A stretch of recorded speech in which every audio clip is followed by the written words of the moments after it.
Hi, my name is Ahmed, and for as long as I can remember, my life has revolved around the teachings of Islam.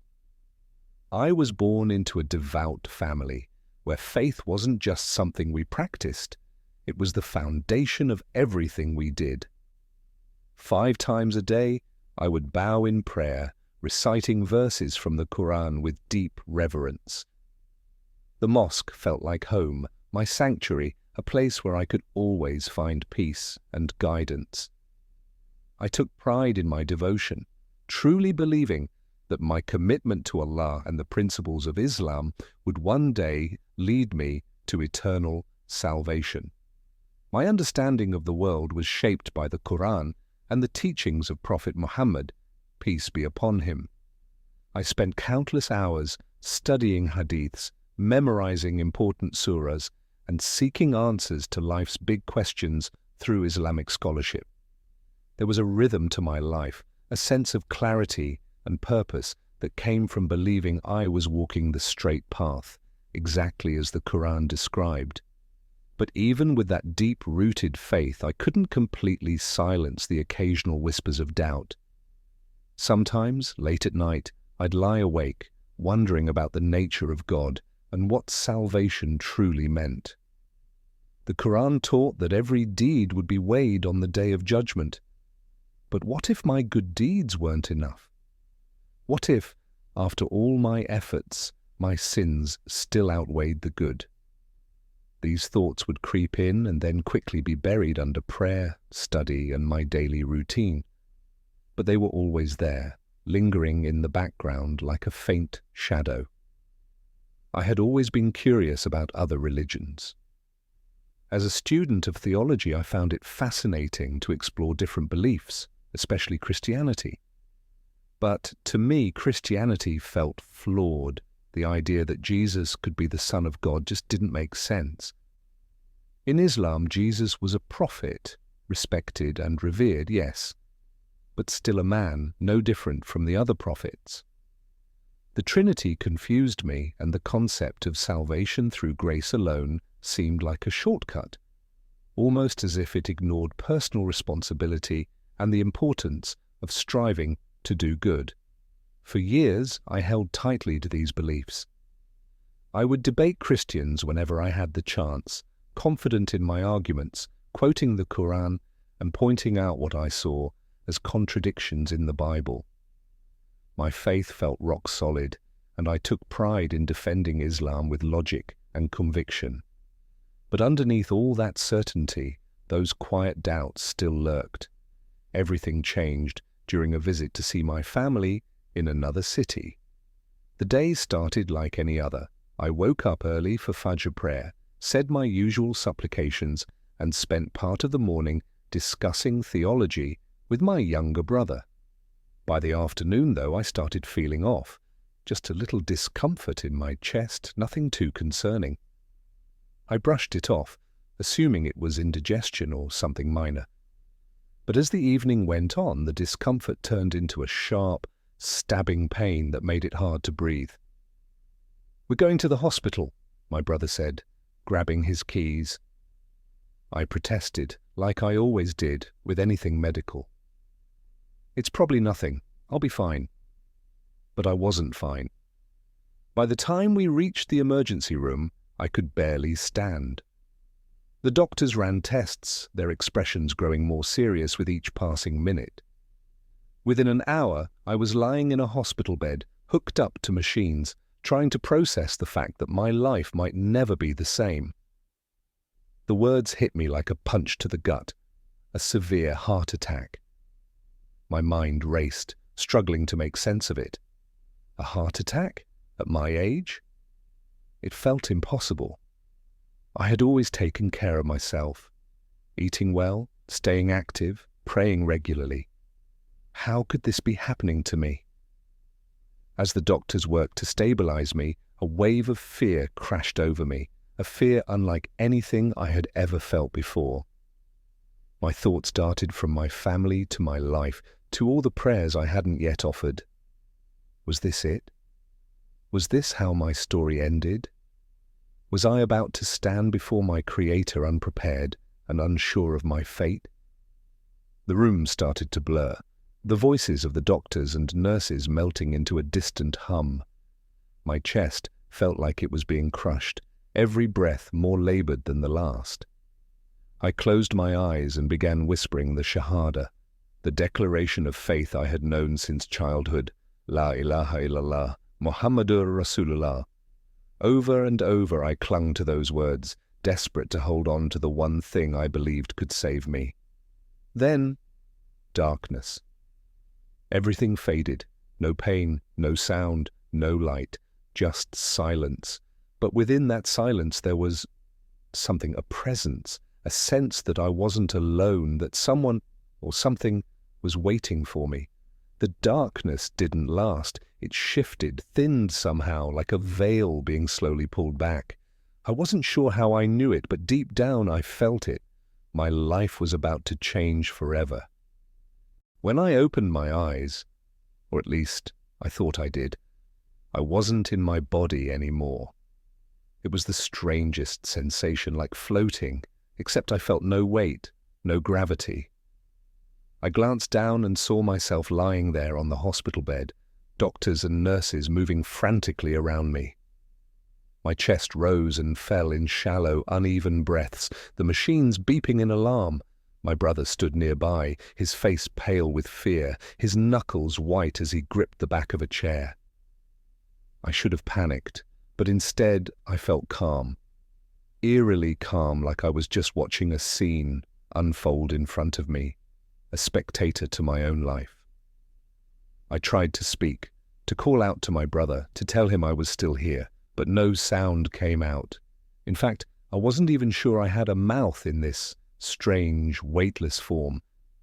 I felt no pain, but there was this unsettling sense of distance, like I was somehow tethered to a place I no longer belonged.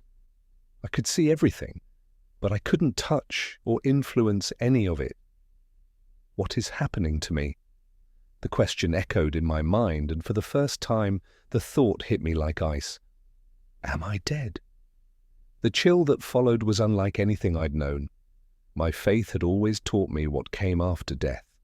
The soul would be judged, its deeds weighed, its fate decided. But this wasn't what I had imagined. There were no angels, no scales, no clear moment of judgment. There was just me, floating between confusion and silence. That's when I saw it, a light. It wasn't like any light I had ever seen. It wasn't harsh or blinding. Instead, it radiated a warmth, a gentle intensity that seemed to cut straight through me, reaching something deeper than flesh or bone. It pulsed softly, growing brighter with each moment, as though it was alive. The light wasn't coming from the hospital room. It was somewhere else, distant, yet somehow incredibly close. And from the moment I saw it, I felt its pull. It wasn't just something to look at, it was calling me, not with words, but with a feeling so profound it defied language, tugging at the very core of whatever I had become. I hesitated. Every instinct screamed at me to resist, to hold on to the world I knew, my body, my life, my brother, standing helpless beside me. But the light's pull was irresistible. It wasn't just light. It was a presence, something far bigger and far more real than anything I'd ever known. As the light grew brighter, the sounds of the hospital faded, the sound of the monitors, the voices of the doctors, even the sight of my brother started to blur and fade. Everything was dissolving, replaced by a vast, all-encompassing brightness.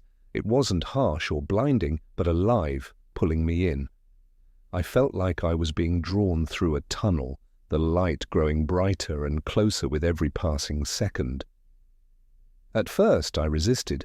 I clung to the familiar, to what I knew, but I quickly realized there was no point in fighting. The pull wasn't violent or forceful. It was gentle, but absolute. There was no escaping it, and oddly, I didn't want to. As I moved toward the light, I felt something I'd never experienced before, a warmth, but not the kind you get from the sun on your skin. This was deeper, richer. It reached into every corner of my being, wrapping itself around me, filling me with comfort. Yet beneath that comfort was something else, something powerful, something awe-inspiring. The light wasn't just something to see, it was something to feel, something alive. What is this? I asked myself, though even the question felt small in the face of what I was experiencing. Where am I going? Part of me was afraid of the unknown, afraid because this didn't fit into anything I'd been taught. My whole life I'd been told what to expect after death. The Quran had laid it all out, or so I thought. But this light, this experience, it didn't match any of it. And that terrified me, but there was another part of me, quieter, deeper, that couldn't deny the pull. The light wasn't just drawing me in, it was welcoming me, inviting me, and deep down I knew this was no ordinary moment. This was divine. It was going to shatter everything I thought I knew. As I moved closer, the warmth grew stronger until it wasn't just around me, it was inside me. And then for the first time I felt something else. Peace. Not just the absence of fear or stress, but a peace so complete, so absolute, it felt like every weight I'd ever carried was stripped away, every doubt, every fear, every question melted into nothingness. I had prayed for peace so many times in my life, but nothing, not even my most sincere prayers, had ever brought me anything like this. Yet even in the midst of that peace I knew this wasn't the end. Something was about to happen, something profound. This wasn't just a beautiful experience. It was a reckoning, a turning point for my very soul. The light wasn't just a destination, it was a doorway, and I was about to step through it. I hesitated at the threshold, unsure, unworthy. What was waiting on the other side? Was I ready for it? But the light itself seemed to answer those fears. It didn't speak, but its presence was reassurance enough. With what felt like a deep breath, I stepped forward into the light. And in that moment, I knew nothing would ever be the same again. The light wrapped around me, fully embracing me, filling every part of me with that warmth, that peace, that love. It was no longer just light. It was alive, vibrant, and pulsing with power.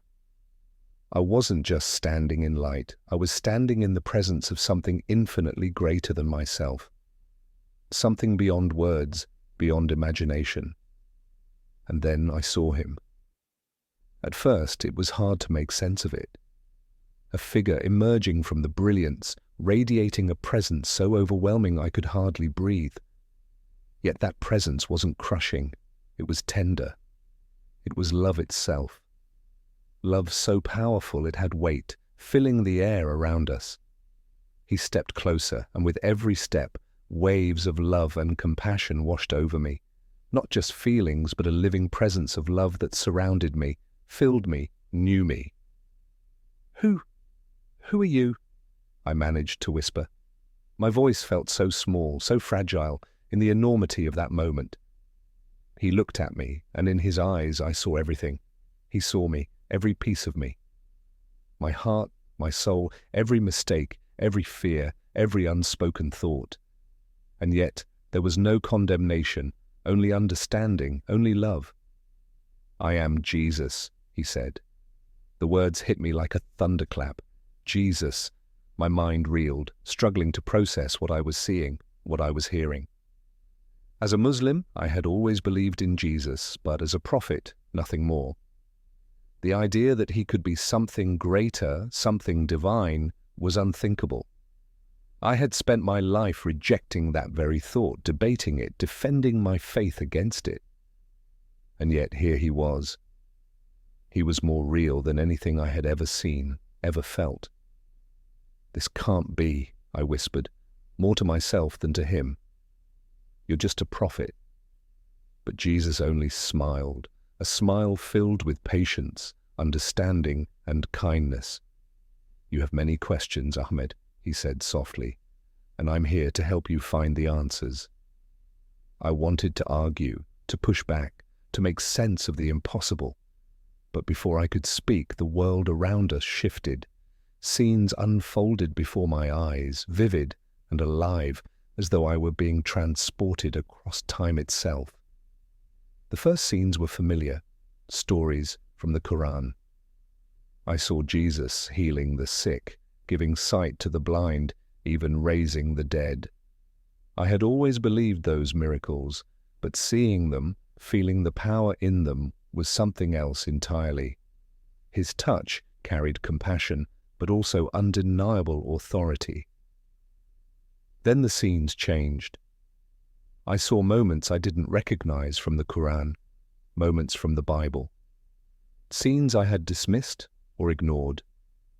Jesus at the Last Supper, speaking to his disciples, preparing them for what was to come.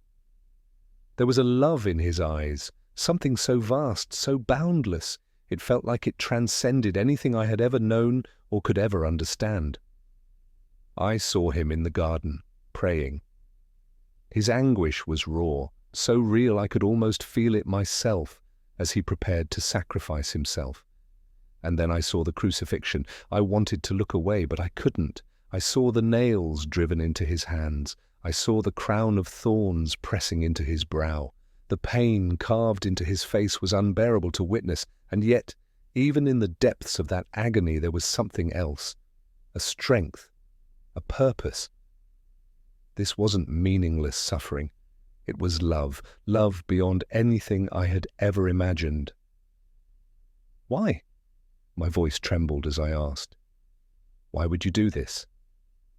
For you, he said softly. For all of you. Those simple words pierced through me like lightning. My whole understanding of salvation had always been about deeds, praying, fasting, doing enough good to tip the scales in my favor. The thought that someone would willingly take on the weight of humanity's sins, my sins, out of pure love, was almost too much to process. The scene around us shifted again, and this time something incredible happened. I saw passages from the Quran and the Bible side by side. Jesus pointed to verses I had read countless times before, verses about the Messiah, salvation, a light to the nations. They had always been there, yet I had never truly understood them. And then he showed me how those very prophecies were fulfilled in him. Every promise, every word, every foreshadowing had led straight to him. How did I miss this? I asked, my heart heavy with realization. How could I not see the truth? You were searching, Ahmed, Jesus said, his voice filled with such kindness it broke me. And now you've found it. Tears streamed down my face. Everything I had ever believed, everything I had clung to, was unraveling before my eyes. And yet, somehow, in the middle of all that uncertainty, there was also clarity. It was like a puzzle I'd been trying to solve my whole life, and now the pieces were finally falling into place. There's more I want to show you, Jesus said, his eyes filled with compassion. Will you come with me? I nodded. My mind was still spinning, but something deep inside me knew I could trust him. I didn't know where this journey would lead, but I knew one thing. My life would never be the same again. He reached out his hand, and as I took it, the world around us shifted once more. The light expanded, enveloping everything, and I felt a sudden weightlessness, as though I was being carried into a new realm. I wasn't afraid. The first thing I saw took my breath away. It was a place unlike anything I could have imagined, colors richer and more vibrant than anything on earth. The very air seemed alive, filled with peace, joy, and harmony. There was no pain, no sorrow, no fear, only love, pure, overwhelming love. In the distance I saw people of every background, every nation. Their faces glowed with a joy that seemed to radiate from within. They moved freely, embracing one another, laughing, whole and complete, in a way that words could never capture. "This is heaven," Jesus said, his voice warm with the gentleness of a friend sharing a treasured secret. "This is what it means to be united with God." I could barely find the words, the beauty, the peace. It was overwhelming. "It's perfect," I finally whispered. This is what I've always prayed for, isn't it?" Jesus smiled and nodded. "It is, the fulfillment of God's promise." Then he said something that shook me to my core, "But this isn't something anyone can earn. It's a gift, freely given through faith." The words struck me like a thunderbolt. My whole life had been built around balancing the scales, good deeds outweighing bad, prayers said at the right times, fasting observed correctly, earning favor, proving worthiness. But here, in this place of perfect peace, Jesus was telling me it wasn't about earning anything, it was about grace. "Grace?" I asked, my voice trembling, equal parts confusion and hope. "No one can earn perfection," Jesus said gently. "No one can live without sin, no matter how hard they try. God's love isn't something you can achieve, it's something you can accept. That's why I gave my life for you, for everyone, so that through me, you could be free." His words shattered everything I thought I knew. My entire life had been a pursuit of doing enough, being good enough, praying the right way. But here was Jesus telling me that it wasn't about being worthy at all. It was about trusting him. Before I could fully process what he was saying, the scene shifted again.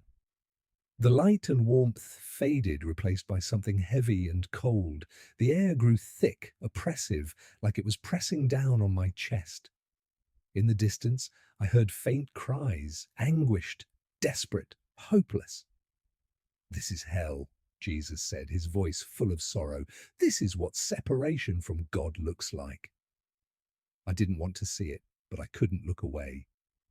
The vision sharpened. I saw figures moving in the shadows, their faces twisted in agony and regret. They reached out, searching for someone, for something. But there was no answer. Only emptiness. The despair was unbearable. It wasn't just pain. It was the complete absence of hope, the crushing weight of knowing they were forever separated from love itself. "Why?" I whispered, my voice barely audible. "Why do they have to suffer like this?" "They chose separation," Jesus said, his voice heavy with grief. "God's love is offered to everyone, but not everyone accepts it. Hell isn't about God's wrath. It's the absence of his presence. It's the natural consequence of rejecting the gift of salvation. The suffering, the emptiness, it was worse than anything I had ever imagined. And yet, even in the midst of all that darkness, I could feel it, the love radiating from Jesus. A love so deep it reached even into the depths of hell. His heart ached for every soul there. "These are the ones who chose to turn away," Jesus said, his eyes meeting mine with a tenderness that cut straight through me. "Do you understand now, Ahmed?" I swallowed hard, the weight of what I'd just seen pressing down on me. "The choices you make in this life, they matter," Jesus continued. "Not because they earn you anything, but because they reflect the relationship you choose to have with God." Tears welled up in my eyes, spilling down my face before I could stop them. My whole life had been spent striving, praying, fasting, following every rule I knew, desperately trying to be good enough. But now, standing in the presence of Jesus, I realized something I'd never truly understood. All he wanted was my heart. "Ahmed," he said softly, yet there was a firmness in his voice too. "Will you accept my gift? Will you trust me to lead you to the Father?" I hesitated, not because I doubted him, but because the weight of the moment was almost too much to bear.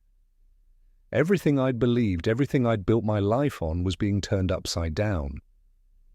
But even with all that fear and uncertainty, I knew the truth. I could feel it, deep in my soul, in a place no doubt could touch.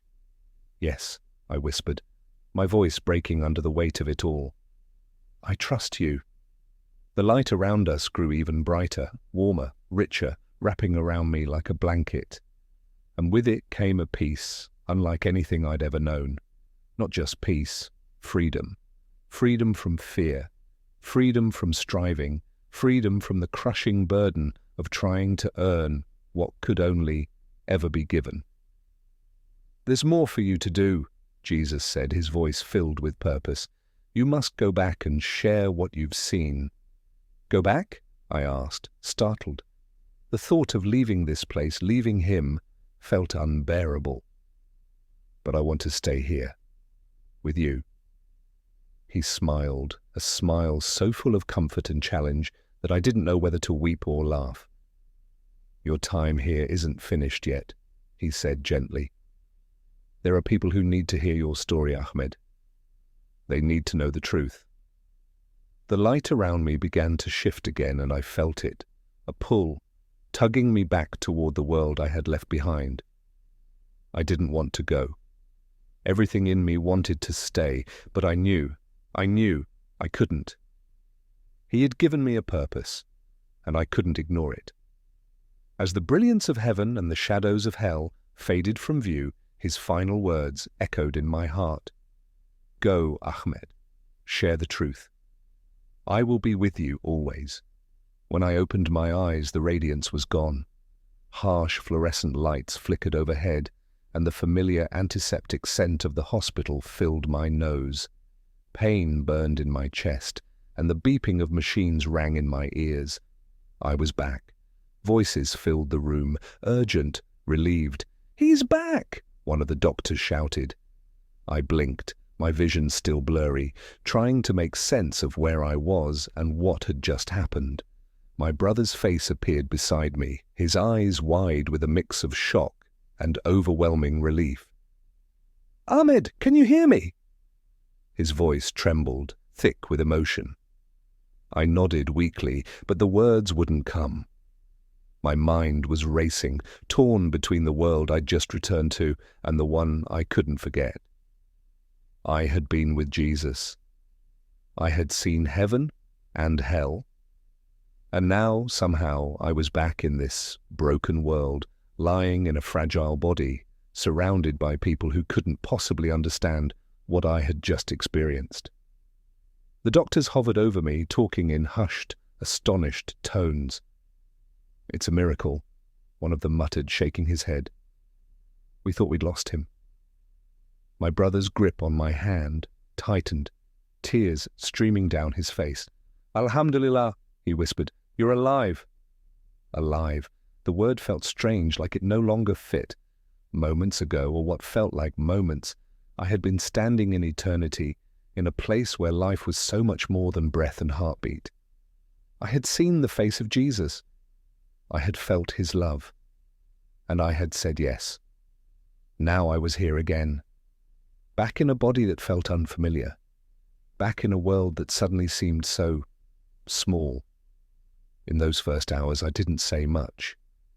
My family hovered close, their relief plain in every glance, every touch. But inside, a storm was raging. What had I just seen? How could I reconcile it with everything I'd believed my whole life? Jesus wasn't just a prophet, that much was clear. He was so much more. But what did that mean for me, for my faith, for my family? The weight of it all felt suffocating. Later that night, when the room finally grew quiet and my family went home to rest, I lay awake, staring at the ceiling. I replayed every moment in my mind, the light, the love, the visions of heaven and hell, and Jesus' voice calling me to share the truth. It was all so vivid, so undeniable. But the fear crept in too. If I spoke about this, what would happen? My family had always been devout, proud of their faith and heritage. How could I possibly tell them that everything we had believed might not be the whole truth? I closed my eyes, hoping for sleep, but instead I saw his face again, kind, loving, patient, and his voice echoed once more, "Go, Ahmed, share the truth. I will be with you always." The thought both comforted me and terrified me. In the days that followed, my body slowly healed, but my spirit was restless. I couldn't shake what I had seen, but I also couldn't bring myself to speak about it. Not yet. I needed answers, clarity, something to help me make sense of it all. One afternoon, when I was finally alone, I reached for my phone. My hands trembled as I typed, not even sure what I was searching for. But somehow my fingers found their way. I began reading about Jesus, not as I had been taught, but as I had seen him, his teachings, his miracles, his sacrifice. And grace, this beautiful, foreign word that had once made no sense to me, now felt like a lifeline. For the first time in my life, I opened a Bible. It felt strange, almost forbidden, like my hands were touching something I wasn't supposed to. But the moment I began to read, I couldn't stop. The words didn't just sit on the page, they leapt off, speaking straight into my soul. It was as if the book was alive, breathing life into everything I had just experienced. The more I read, the more the pieces started falling into place. Passages from the Quran that had always puzzled me suddenly made sense in light of what I was reading about Jesus. Prophecies I'd skimmed over or misunderstood were now crystal clear. But with every new realization came a heavier weight. I couldn't keep this to myself forever. I had been called to share the truth, but the thought of actually doing it filled me with dread. How would my family react? My community? My entire identity had been wrapped in being a devout Muslim. What would they think if I told them I had encountered Jesus and accepted him as the Son of God? That question haunted me. One night, as I lay in bed, the burden grew too heavy to carry alone. I needed to talk to someone I trusted, someone who might understand. My brother's face came to mind. We'd always been close, and while I knew this would be hard for him to hear, I also knew he loved me enough to listen. With trembling hands, I picked up my phone and dialed his number. "Ahmed, is everything okay?" His concern was immediate, his voice soft but worried.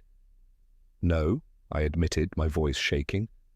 "I need to tell you something that happened while I was gone." There was a pause. "Okay," he said carefully. "What is it?" As I opened my mouth to speak, fear gripped my chest, but then I remembered Jesus' words. "I will be with you always." I wasn't alone. This was only the beginning. The first time I shared my story, it felt like stepping into a storm without knowing if I'd make it through. I started small, confiding in my closest friend, Hassan. He'd always been my sounding board, the person I could talk to about anything, no matter how difficult. If anyone would listen, it would be him. We sat across from each other, cups of tea between us, the silence heavy with everything unsaid. "Hassan," I started hesitantly, "there's something I need to tell you. Something different. It's about what happened when I was in the hospital." He raised an eyebrow, concern flickering across his face. "You mean when we thought we'd lost you?" I nodded. "Yes, but I didn't just lose consciousness, Hassan. I went somewhere. I saw something. Someone." His expression grew serious, his focus sharpening. "What do you mean?" I took a deep breath and told him everything. The out-of-body experience, the light, meeting Jesus, the visions of heaven and hell. I told him how Jesus spoke to me, explained grace, salvation, and invited me to follow him. When I finally stopped talking, silence filled the space between us. Hassan stared at me, his face caught somewhere between disbelief, shock, and something I couldn't quite name. "Ahmed," he said at last, his voice quiet but firm. "You've always been a man of faith. someone who searches for truth. But this is hard to believe. Are you sure it wasn't just a dream? The mind plays tricks when the body's under stress. I shook my head. I've thought about that. I've questioned it from every angle. But Hassan, this wasn't a dream. It was real. More real than anything I've ever known. I felt his presence. I saw heaven. I saw hell. And I know that everything he told me was true. He looked away, wrestling with it, trying to make sense of something that didn't fit into the world we knew. So, you're saying, he said slowly, that everything we've believed, everything we've built our lives on, isn't the full truth. I took another breath, gentler this time. I'm saying the truth is bigger than we thought. Jesus isn't just a prophet, Hassan. He's the Messiah. He's the way to God. Hassan shook his head, the disbelief still thick in his eyes. Ahmed, if you tell people this, you know what's going to happen. This could ruin you. I know, I said softly. But how can I stay silent? I've seen the truth, Hassan. How could I keep that to myself? He didn't answer, and I could see the battle playing out inside him. Part of him wanted to dismiss it, to write it off as delirium or imagination. But there was another part of him, the part that knew me, really knew me, that was listening, considering, maybe even questioning. In the days that followed, I opened up to a few others, people I trusted, people who knew my heart. Some reacted like Hassan, cautious, skeptical, worried for me. Others dismissed me outright, unwilling to even entertain the idea that I could have seen Jesus. But a few, a precious few, listened. They asked questions, curious, not ready to believe, but not ready to walk away either. One of them was an older man from our community, someone I had always admired for his wisdom and gentleness. When I told him my story, he didn't argue or interrupt. Instead, he said quietly, "Ahmed, truth has a way of finding us, even when we're not looking for it. Maybe this is God's way of opening a new path for you." His words gave me courage. If even one person could see the sincerity in my heart, maybe others would too, but I knew it couldn't stop there. Jesus hadn't called me to share with just a few close friends. He had called me to share the truth, boldly, no matter the cost. And so, one evening, I stood before a small gathering of family, friends, and familiar faces. My hands trembled, my heart pounded, and fear whispered every reason to stay silent. But then I remembered, I will be with you always. And with that, I took a deep breath and began to speak. There I stood in front of a small group of curious strangers. My heart pounded so hard I was sure they could hear it. But at the same time, I felt something else. A steadying presence, like Jesus himself, was standing right there beside me. I know this might be hard for some of you to believe, I began, my voice trembling, but resolute. But I have to share what happened to me when I stood at the edge of death. I encountered Jesus. He showed me the truth about God, about heaven and hell, and about grace. And he asked me to share it with you. The room fell silent, the weight of my words hanging heavy in the air. I could see the reactions washing over their faces, shock, confusion, curiosity, and even anger. But I kept going. I shared every detail, every vision, every truth, every moment that had reshaped my entire understanding of faith. When I finally finished, some people quietly stood and left, their expressions guarded, their hearts closed off. Others stayed, not ready to believe, but unable to walk away either. And a few came forward, their eyes filled with questions. "Do you really believe this?" one man asked, his voice skeptical but not unkind. I don't just believe it, I said softly. I know it. And I hope you'll seek the truth for yourself. In the weeks and months that followed, I began to find ways to bridge the world I had grown up in with the new faith I had stepped into. I spoke about the values we all shared: love, compassion, devotion to God. I showed how the prophecies I had once skimmed past pointed directly to Jesus, how his message fulfilled the promises God had made long before. My goal wasn't to tear down anyone's beliefs. I knew all too well how precious they were. My hope was simply to open hearts to the possibility of something greater. And to my surprise, the more I shared, the more I saw hearts being touched. Some people felt a pull to open the Bible for the very first time. Others started asking questions, not just about me, but about their own faith, their own assumptions. Through it all, I could feel Jesus guiding me, giving me the words when my own would have faltered, giving me strength when fear crept in.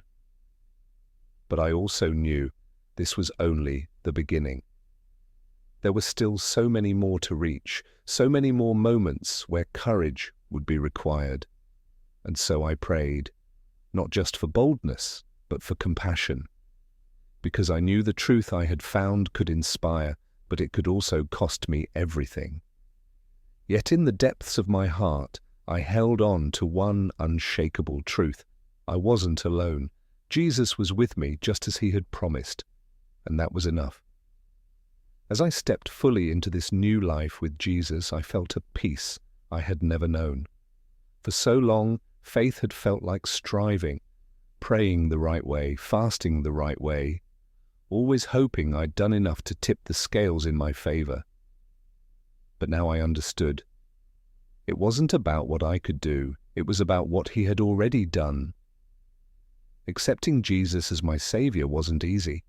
It cost me parts of my identity, my certainty, even some relationships, but it was the most freeing decision I had ever made. For the first time, I felt whole. The weight of doubt, fear, and trying to be enough was gone, replaced by the simple, stunning truth that God's love isn't something we earn. It's a gift. The journey that followed was both beautiful and painful. My story had the power to inspire, but it also had the power to alienate. I began sharing it publicly, speaking to anyone who would listen, about the moment I met Jesus, about the visions of heaven and hell, and about the grace that changed my life forever. At first, the responses were all over the place. Some people were curious, asking thoughtful questions, trying to reconcile my experience with both the Quran and the Bible. Others were quick to dismiss me, accusing me of being deceived, or worse, betraying my faith. But the hardest moments came when I finally told my family. The shock on their faces was like a physical blow.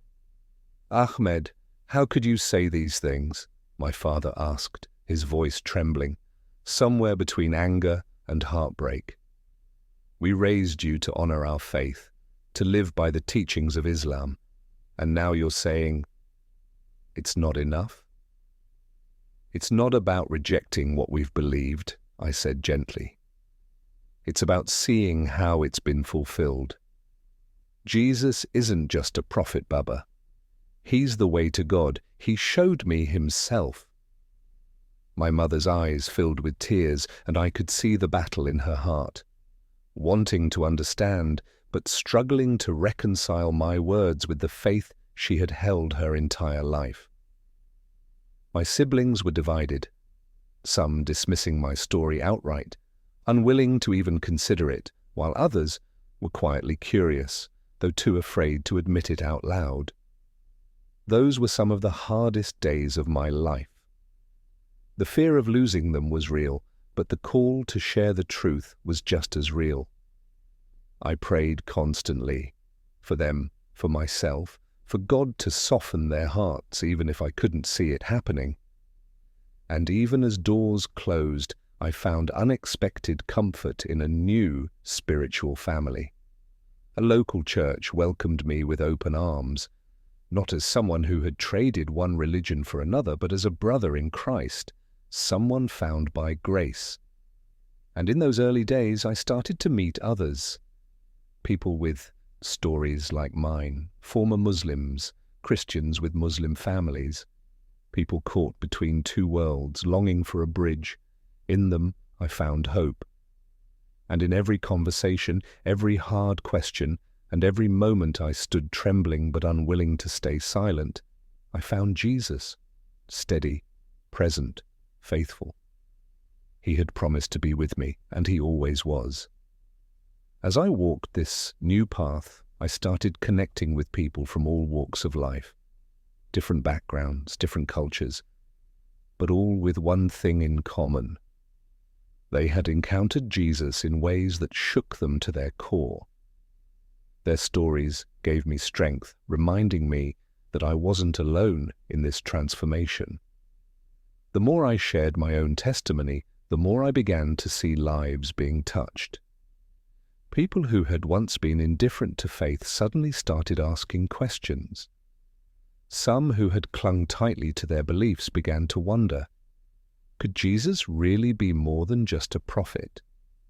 And a few, just like me, took that leap of faith and accepted him as their savior. One of the most powerful moments came from someone very close to my heart, my younger brother. At first, he dismissed my story entirely. But late one night, he came to me, his voice quiet, hesitant. "Ahmed," he said, "I've been thinking about what you said, about Jesus, about grace.